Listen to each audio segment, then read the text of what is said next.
In our postmodern age of division, anger, anxiety, and confusion, the most dangerous weapon you have is your own mind.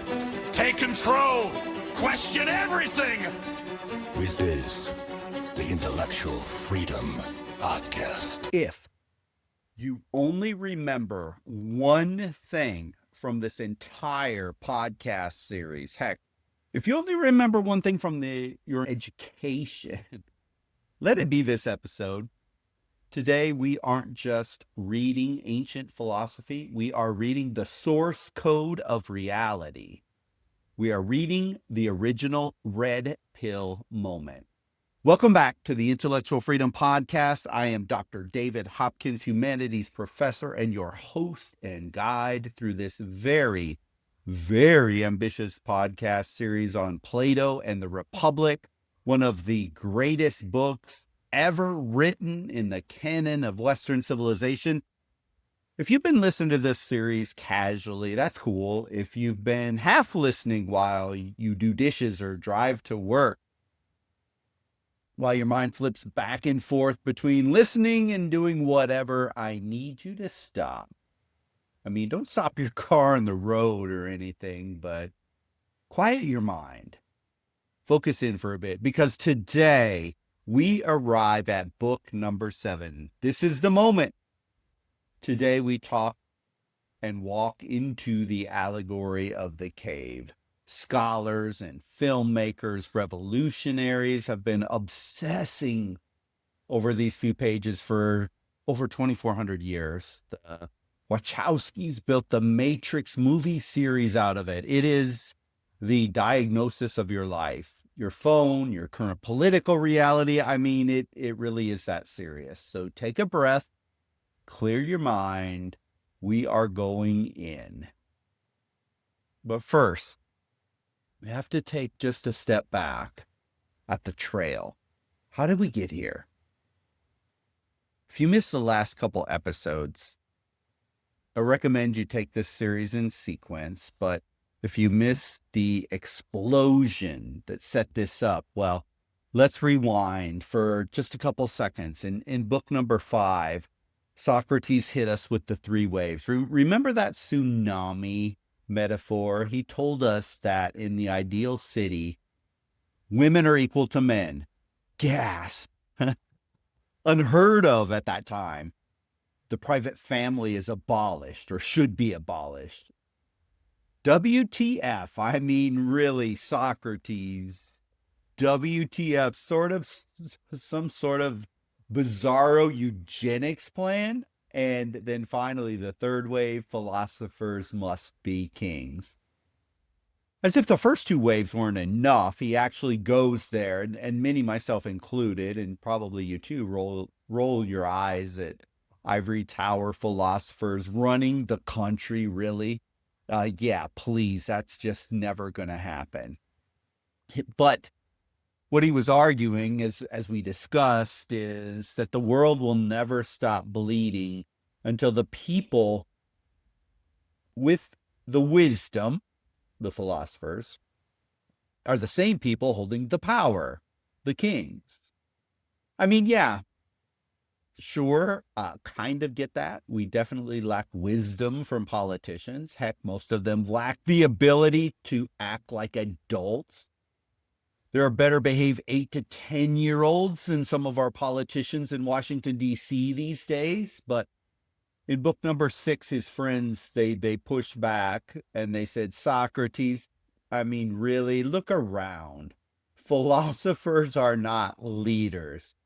They're either useless weirdos or worse, they're dangerous villains. But then if you remember, Socrates actually agreed with them, countering his initial contention. But then, as Socrates often does, he takes a step back and he offers up this ship of fools metaphor. And he explains that a democracy hates expertise because expertise feels like an insult to its ego. And finally, he told us that the true philosopher isn't looking at the poles, he's looking at the good.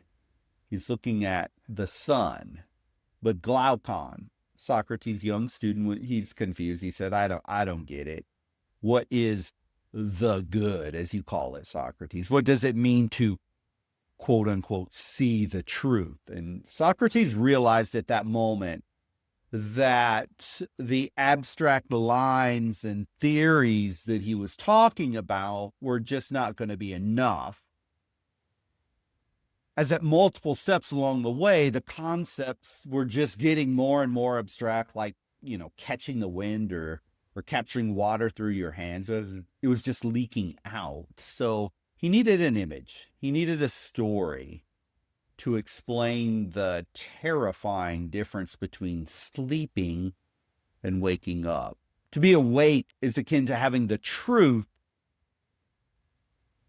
So here we are. Here begins book number 7. So how can I get through this in the best way?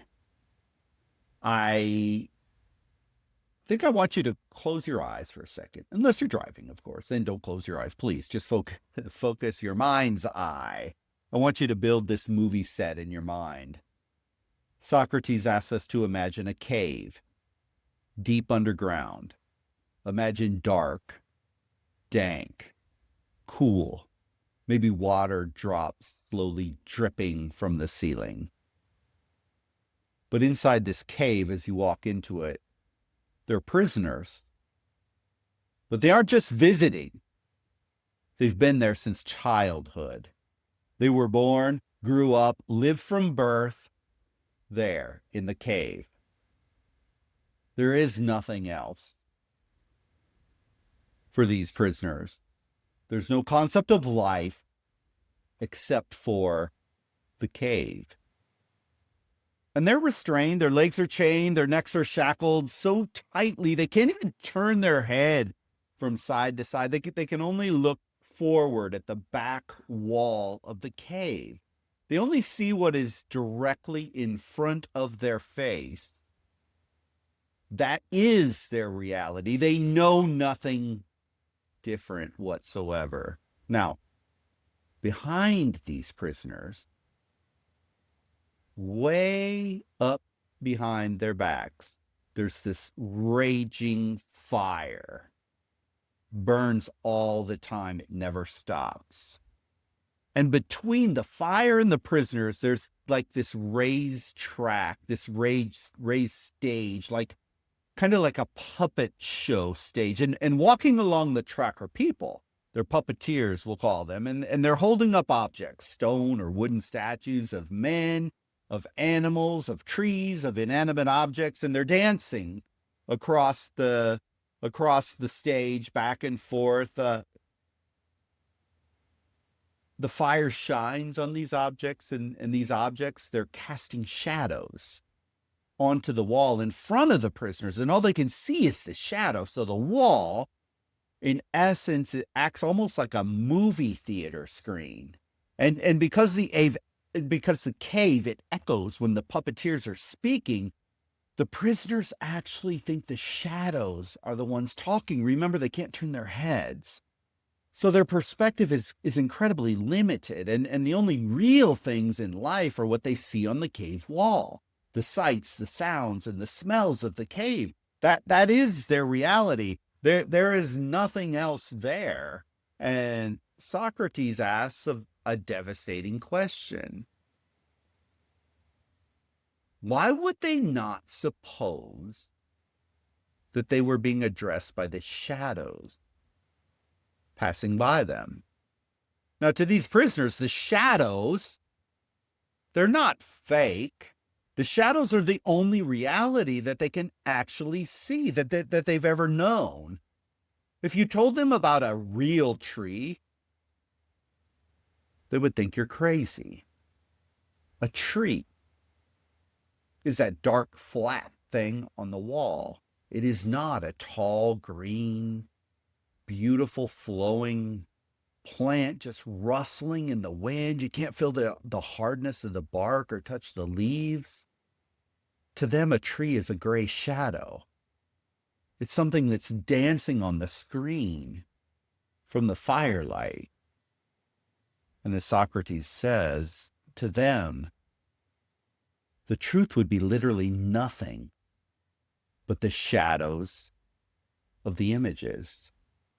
So if we pause, and you and I right here, and I ask you, who are the prisoners? Who are the prisoners in this story?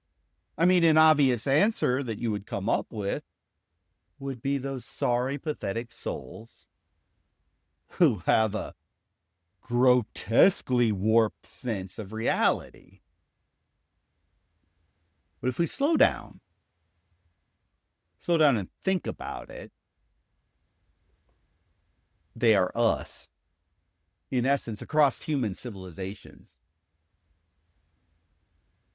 If we slow down to think about it, the majority of people alive today, and those billions and billions that have already lived their life and died, well, collectively, we are the slaves.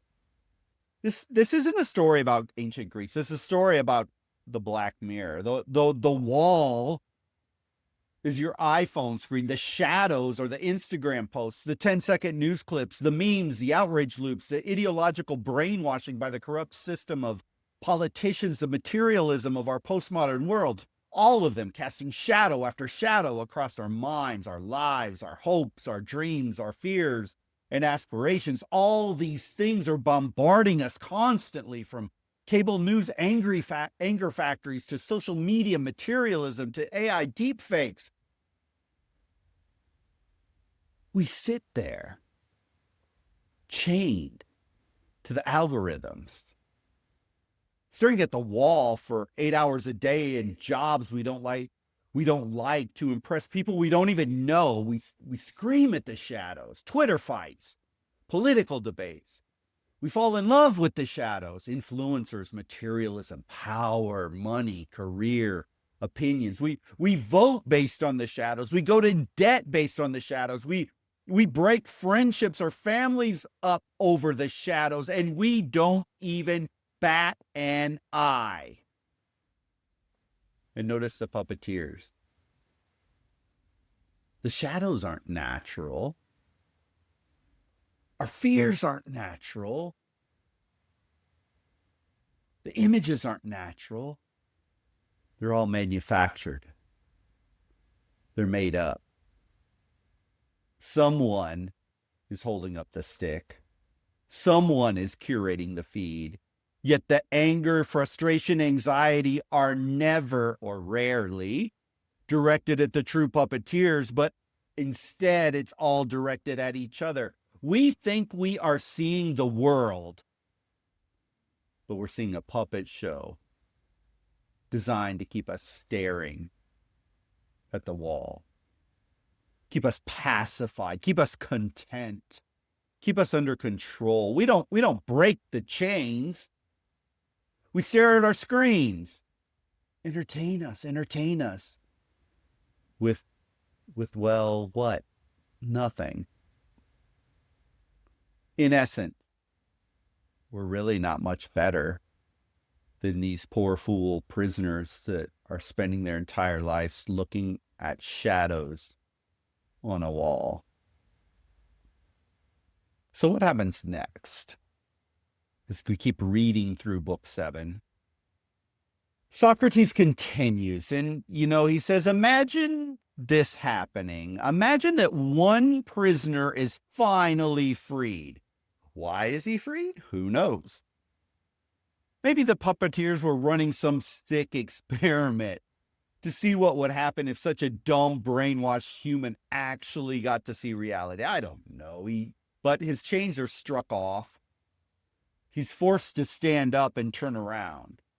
Now, Hollywood would tell us this must be a triumphant moment in the story. The cinematic Braveheart or Rocky style music would swell. He's free! He's free! But Socrates says, oh no.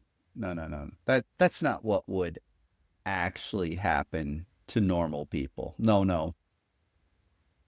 Instead, this guy, this poor sucker who's freed, it's pure agony for him. He's experiencing physical pain because his muscles have been atrophied for 20 years. I mean, just standing up hurts. He has visual pain. I mean, he turns toward the fire. His eyes have never actually seen real light before. All he has ever seen is shadows. The glare is just burning his eyeballs, and he's basically blinded. He can't see the puppets. He can't see the fire. It's all a blur of pain. And then one of the puppeteers, or one of the controlling humans, tells him, hey, look, those things are real. Look at the fire. What you were looking at, the shadows, those were what was fake. So what do you think? Does our freed prisoner come to some grand realization on the spot? Does he reach this moment of enlightenment, thrusting him into a brave new world? No. Actually, the opposite happens. He immediately decides the person's lying. He thinks his shadows were clear and distinct because his eyes were used to them. They were comfortable. They were safe. They were non-threatening. But the reality? Oh, the reality looks blurry, painful. He wants to run back to his chains, actually. He wants to go back to the comfort of the lie. Our rockier Braveheart superhero is, well, actually average. We seem to see him almost pathetic when you're reading, or weak. From the book, it says this, quote, and if he is compelled to look straight at the light, he will not have a pain in his eyes, which will make him turn away and take refuge in the objects of vision, which he can see. This is a moment of cognitive dissonance. When you present someone with facts that destroy their worldview, they don't usually say, oh, thank you very much. I appreciate you clarifying that I was 100% wrong. That's not what most people do. Their brain registers it as a physical attack. I know we all like to think that when presented with information that conflicts with our worldview, well, we are open-minded, critical thinkers, and make unemotional pivots from our stated view. I'm sorry, but in general, that's BS, total BS. Think about it. Anytime your team's political party is found on the wrong side, do you automatically, with humility, say, oh, yes, I was wrong, and now I see the light. I wish I would have voted the other way. Or do you say, fake news, deep fake? But this side did this. They're still worse. Or, oh, well, the only reason my side did X is that evil side did Y. Or, no way, my side is wrong. The other side is ignorant because they get their cable news from X, and I, incredibly smart one, get my news from Y. I mean, that's probably enough examples, right? You get the picture. The fact is, most of us, most of the time, when faced with cognitive dissonance, we use whatever means necessary to retreat back to our preconceived views of the world. Waking up isn't always fun. It hurts. That's why most people prefer the coma. That's why Cypher in the movie The Matrix, who has freedom and truth, wants to go back, return to his coma, and eat fake steak. I mean, if you saw The Matrix, you know the scene. And if you haven't, my goodness, do yourself a massive favor and watch The Matrix, the first one, not all the sequels. You will not regret it, and you will see this allegory of the cave play out in full movie form. But back to Socrates. Socrates doesn't let him go back into the cave, the prisoner and his old life. He cannot go back. He says the prisoner is, quote unquote, dragged by force up the rough and steep ascent out of the cave. Geez, if he was struggling just looking at the fire, imagine being out in the pure sunlight. He's kicking, he's screaming. Oh yeah, he wants nothing to do with the change. Sort of like that diet you started, or that exercise routine, or that New Year's resolution you had that, you just didn't really want to do all that bad. This poor guy, that's that times, probably 1,000. Finally, he's dragged out into the sunlight, and now, oh my goodness, it's even worse. He's totally blind because the sun is way brighter than a fire. So he has to look at things in stages. First, he looks at shadows and reflections in the water. Then he looks at the objects themselves. Real trees, real flowers, real rocks. Just real things in general that you see outside. And finally, after a long time, after his eyes finally adjust fully, he can look up at the sun itself. And he feels the sun and realizes, oh my God, the sun causes the seasons. The sun causes the years. The sun is the reason the shadows in the cave even exist in the first place. He realizes that everything he cared about in the cave, the awards for best shadow watcher, the political fights over which shadow was faster, it was all meaningless. None of it was real. He's stunned, finally, and excited, finally, and voila, the moment of transformation has arrived. We thought he would get this right away, but it took a long time. It took pain. It took suffering. It took literally being dragged out of the cave, kicking and screaming. But finally,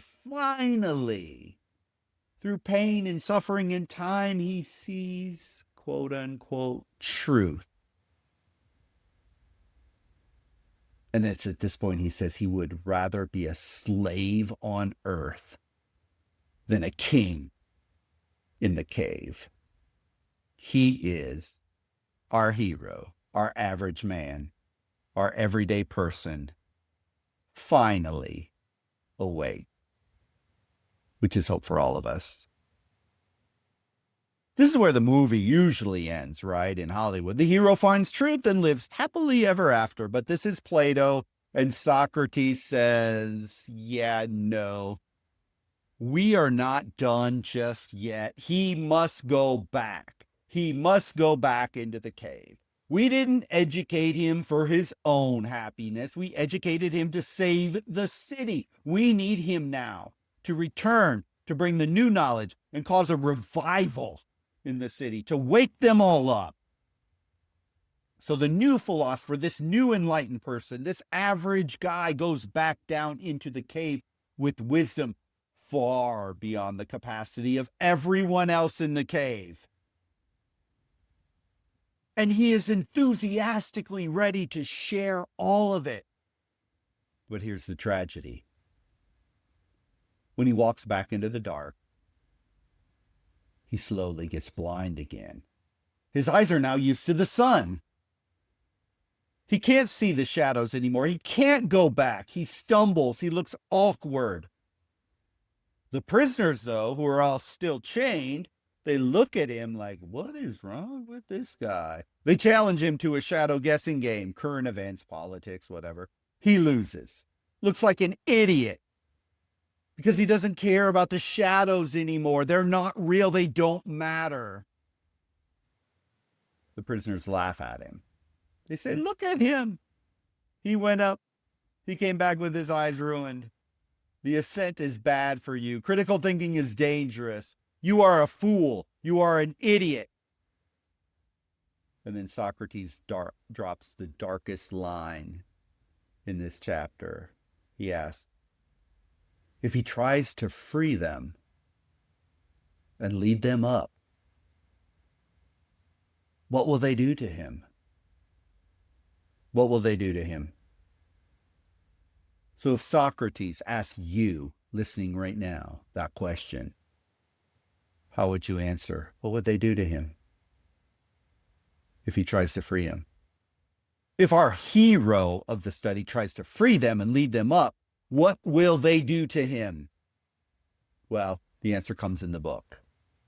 Quote, and if they could lay hands on the man who was trying to set them free and lead them up, they would kill him. They would kill him. Actually, Socrates isn't just guessing here. Remember, Socrates actually was a real person, a documented historical figure. He tried to take his teachings and his truth and his critical thinking and his Socratic method. He tried to get the youth of Athens free from the shackles of the aristocracy. He tried to tell them that the shadows were fake and there's so much more to life. And what did they do? The city, they voted to execute him. They killed the man who tried to unchain them. Socrates, in his own life, rather than bow down to the corrupt laws of the state,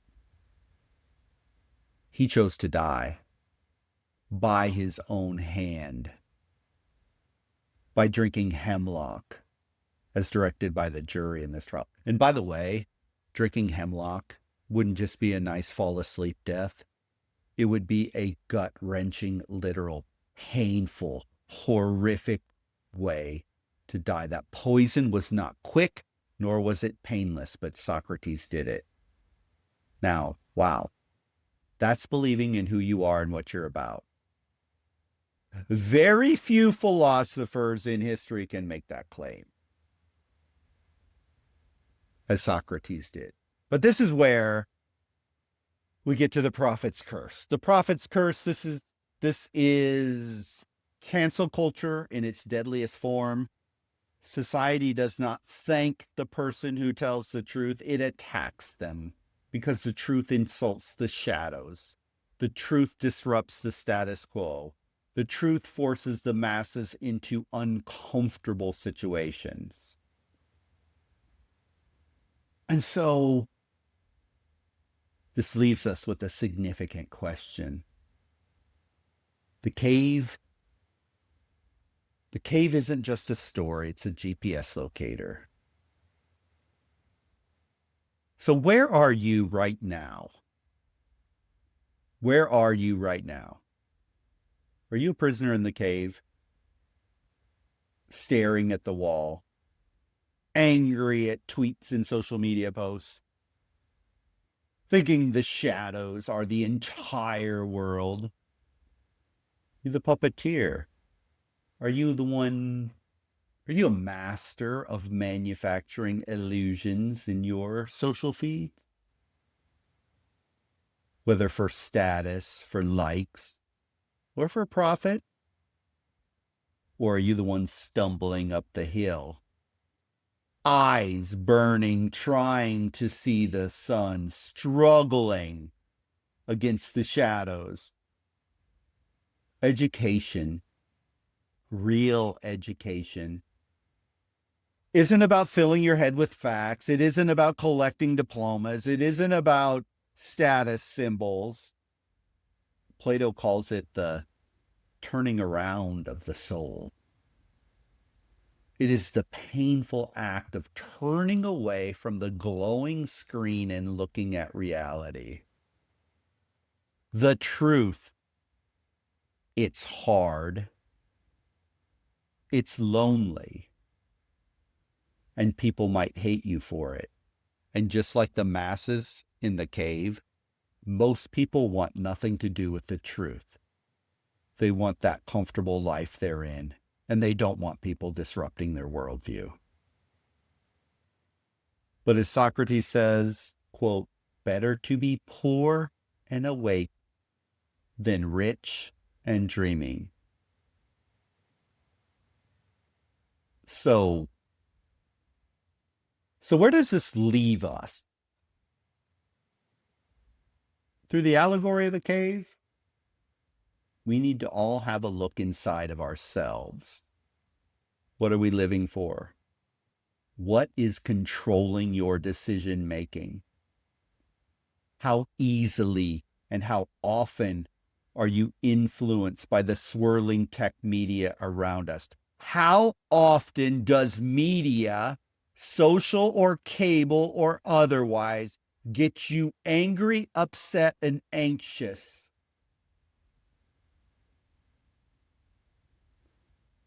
If you were to die in 6 months, and you know you were going to die, would you keep doing the things you are doing right now? What would you fix?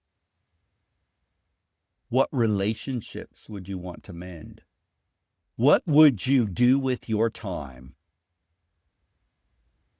Nothing can shatter the illusion of our cave walls like staring at our own mortality in the face. Then the illusions of what is or is not significant in our life is laid bare.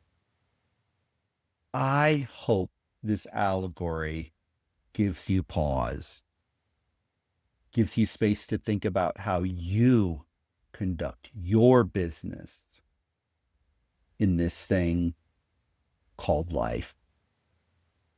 Now, next week we move on to book 8, and we're going to see what happens when the cave collapses.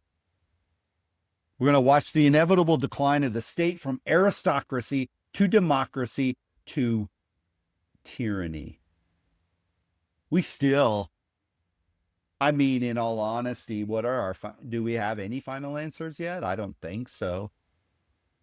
But we are marching slowly towards the end of this conversation.